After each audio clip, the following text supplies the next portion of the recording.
សួស្តីបងប្អូនអរគ្នាថ្ងៃនេះខ្ញុំមានកាសមួយប្រភេទដែលមានឈ្មោះថា i9-MAX គឺជាកាសចេញថ្មីមកការ design ខាងក្រៅគឺស្អាតដែរសូម្បីតែកាសហើយនឹងការ design របស់វាគឺពេញចិត្តហ្មងរូបរាងកាយវាស្តៀងទៅនឹង AirPod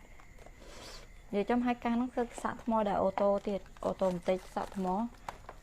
ហើយខ្ញុំដកកាសហ្នឹងចេញមកនេះពួកកាសនេះខ្ញុំបានសាក់ថ្មចង់ខ្ញុំសាក់ថ្មចង់បង្ហាញបងប្អូននេះយើងដោតដូចវាទៅហើយយើងសាក់ថ្មដកកាសចេញមកគឺសាក់ដោយអូតូហ្នឹងឥឡូវខ្ញុំនឹងប្រាប់ពីរបៀបប្រើកាស i9-MAX កាសនេះគឺងាយស្រួលប្រើគាត់យើងដកកាសចេញមកដាក់វាទៅគ្នាហើយដៃយើងចុចលើប៊ូតុងពីរនឹងឲ្យស្មើគ្នាវាលុបភ្លើងក្រហមខៀវមកសួរគាត់វាលុបមិនជំនាញអញ្ចឹងលុបមិនជំនាញមានន័យថាកាសហ្នឹងគឺវាកណ្ដេចចូលគ្នាអញ្ចឹងយើងទៅកន្លែង setting មក Bluetooth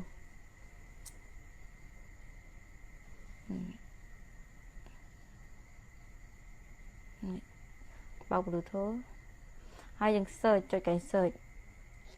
អូខេវាលើឈ្មោះ i9-MAX អញ្ចឹងយើងคลิกលើវាទៅចុចលើវាទៅគឺវាអាចនឹងคลิกចូលគ្នាហើយខ្ញុំនឹងសាកវាឥឡូវខ្ញុំភ្ជាប់វាហើយវាលឺអត់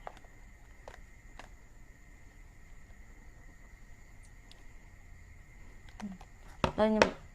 ហេបងប្អូននេះមានថាកាសហ្នឹងគឺចូលគ្នានេះ